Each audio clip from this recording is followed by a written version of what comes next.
Hello बच्चों, आज हम देखेंगे कार्बन एवं उसके यौगिक। कार्बन क्या होते हैं और उसके यौगिक क्या होते हैं। तो आप जानते हैं कार्बन का प्रतीक चिन्ह क्या होता है। सबसे पहले C, और कार्बन का परमाणु क्रमांक कितना होता है, वो होता है Z=6। कहने का मतलब ये है कि अगर इसका इलेक्ट्रॉनिक विन्यास आप देखेंगे तो पहली कक्षा में अधिकतम कितने 2 इलेक्ट्रॉन होंगे और अगले में 4। तो इसके बाह्य कोश में क्या होता है, 4 इलेक्ट्रॉन होते हैं, जिसकी वजह से ये अधिकतर सहसंयोजी बंध बनाता है। और कार्बन एक ऐसा तत्व है जो हमारे दैनिक जीवन में हमारी बॉडी, जितने लिविंग थिंग्स हैं, जीवित हैं, जीव जंतु हैं, इन सब में मौजूद है। पेड़ पौधे, पत्तियां, जितना कुछ है जो जीवित है, उन सब में कार्बन मौजूद होता है। और कार्बन एक ऐसा यौगिक है या ऐसा तत्व है जो हर किसी में विद्यमान है, सजीव में। तो इसलिए कार्बन किसी भी अन्य तत्व से क्रिया कर करके कोई भी नया यौगिक बनाता है। जितनी मेडिसिन है, आप दवा, उसमें भी सबसे ज़्यादा कार्बन का यूज होता है। तो कार्बन हमारे लिए और हमारे दैनिक जीवन में बहुत ही महत्वपूर्ण एक तत्व है। अब हम पढ़ेंगे इसके बारे में कि ये तत्व किससे रिएक्शन करता है और कैसे अभिक्रिया करता है।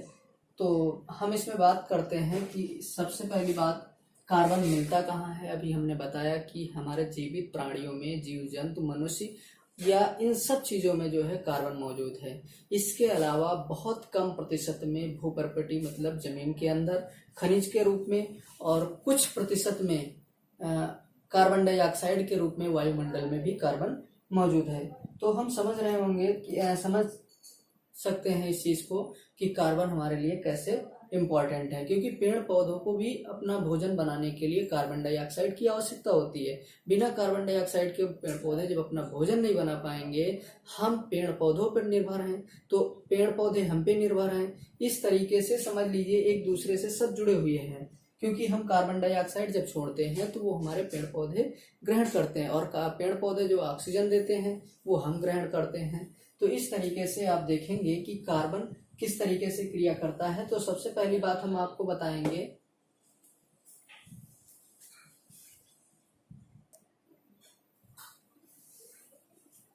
अब आप देख सकते हैं ये हेडिंग है कार्बन में आबंध, सहसंयोजी आबंध। सहसंयोजी आबंध क्या होता है। हमने कहा कार्बन एक बहुत मैत्रीपूर्ण तत्व है जो किसी से भी बहुत आसानी से अभिक्रिया करता है, और वो भी अभिक्रिया करने का मतलब है जो बंध बनाता है वो एक साधारण बंध बनाता है। जैसे, क्योंकि बंध कई तरीके के होते हैं।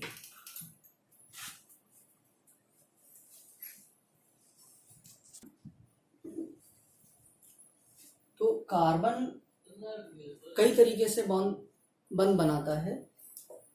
मैत्रीपूर्ण क्यों है, क्योंकि इसके बाह्य कोश में 4 होते हैं। सबसे पहले मतलब ये साझे का बॉन्ड बनाता है, और साझे के बंध को ही जो है सहसंयोजी बंध कहते हैं। इससे पहले देखिए, जैसे हम कहें हाइड्रोजन के बाह्य कोश में 1 इलेक्ट्रॉन होता है।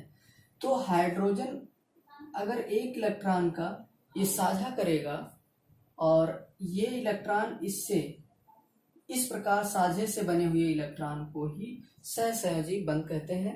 यहाँ पर आप देखेंगे कि 1 इलेक्ट्रॉन का साझा हो रहा है, तो 1 इलेक्ट्रॉन को हम एक लाइन से दिखाते हैं, और ये जो लाइन वाला बंध है इसी को हम सहसंयोजी बंध कहते हैं। ठीक है, और ये बंध निकालने का तरीका है, इसके लिए आपको संयोजकता पता होनी चाहिए। संयोजकता आप जानते हैं क्या होता है। इससे पहले आपने 9th क्लास में पढ़ा होगा संयोजकता के बारे में।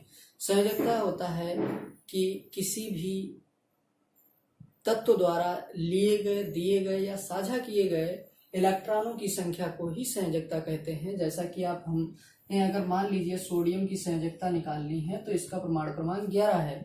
तो हमें पता है इसके बाह्य कोश में पहले 2, फिर 8 और फिर 1।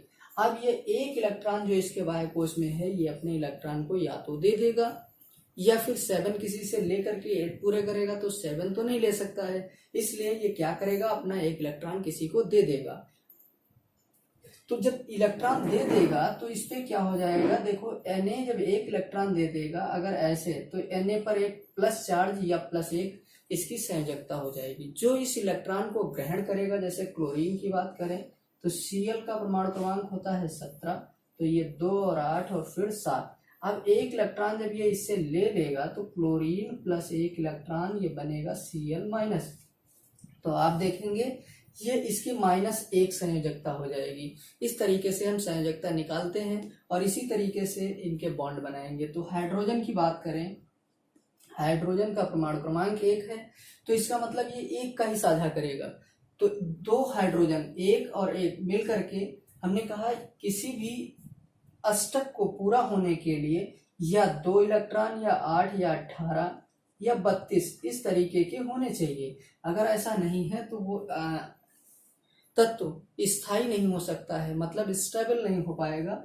इसलिए हाइड्रोजन 1 इलेक्ट्रॉन का साझा किया और ये इससे, तो ये एक लाइन के थ्रू साझा हुआ है, इसलिए हम इसको सिंगल लाइन के थ्रू दिखा सकते हैं। इसी तरीके से मान लीजिए ऑक्सीजन की बात करें अगर, तो देखिए ऑक्सीजन में का परमाणु क्रमांक कितना होता है, 8। ऑक्सीजन का परमाणु क्रमांक होता है 8 और इसके पहले कोष में 2 हो गया, फिर 6 हो गया। अभी इसको 8 पूरा करने के लिए कितने की जरूरत है, 2 की जरूरत है। तो एक और ऑक्सीजन या अदर कोई तत्व जब मिलेगा, मान लीजिए ऑक्सीजन ही एक मिल जाए, तो ये 8 हो गया, तो 2 और 6। अब 2 ऑक्सीजन एक दूसरे से अगर मिलेंगे तो देखिए इसके बाह्य कोष में ऑक्सीजन के कितने हैं, 6 हैं, तो हम 6 दिखा ले रहे हैं, 2 2 4 2 6। दूसरा ऑक्सीजन लिया, ये देखिए 2 4, ये क्या करेगा, इससे 2 इलेक्ट्रॉन ले लेगा और इसके पास 8 पूरे हो जाएंगे। ठीक इसी तरीके से ये भी इससे 2 इलेक्ट्रॉन ले करके और अपना अष्टक पूरा कर लेगा। अब आप देखिए ये कितने का साझा हो रहा है, 2 इलेक्ट्रॉन का, तो इसको हम डबल बॉन्ड के थ्रू दिखाते हैं, O डबल बॉन्ड O। ये सारे जो एक लाइन के थ्रू दिखाए जा रहे हैं इन्हीं को सहसंयोजी बंध कहते हैं। जब कोई 2 तत्व एक दूसरे से साझा करके कोई यौगिक का निर्माण करते हैं तो उसके बीच बनने वाला जो बंध होता है उसी को हम सहसंयोजी बंध कहते हैं। इसी तरीके से आप नाइट्रोजन में देख सकते हैं, नाइट्रोजन देखेंगे तो इसका परमाणु क्रमांक कितना होता है, 7। तो पहले में 2 हो गया, फिर कितना हो जाएगा, 5। इसी तरीके से नेक्स्ट एक और नाइट्रोजन ले लिया, तो ये 7 और 2 और 5 हो गया। अब आप देखेंगे नाइट्रोजन के बाह्य कोष में कितना है, 5 3 और ये रहा 2 5 3 2 5। अब देखिए नाइट्रोजन अगर 3 से एक इससे ले ले तो इसके पास 5 तो ऑलरेडी थे, तो 5 3 कितना हो गया, 8। इसी तरीके से ये इससे 3 इलेक्ट्रॉन ले लेगा तो इसके पास भी कितना हो जाएगा, 8। अब आप देखिए ये कितने का बॉन्ड बना रहे हैं, ट्रिपल बॉन्ड बना रहे हैं कि नहीं। तो इसलिए ये एकल बंध, द्विबंध और त्रिबंध, इस तरीके से 3 से ज्यादा बंध नहीं बन सकते हैं। फिर दूसरा प्रोसेस मतलब अधिकतम समझिए 4 की ही साझेदारी हो सकती है, क्योंकि 4 पे बराबर बराबर हो जाता है। 4 से कम होगा तो अपने इलेक्ट्रॉन को डोनेट करेगा, दे देगा। 4 से ज्यादा होगा तो वो किसी से गेन करेगा, मतलब लेगा इलेक्ट्रॉन, देगा नहीं। तो इस तरीके से आप बंध बना सकते हैं और इस तरीके से इलेक्ट्रॉन बिंदु संरचना ये है। इस तरीके के डॉट स्ट्रक्चर को इलेक्ट्रॉन बिंदु संरचना कहते हैं, तो आप बना सकते हैं।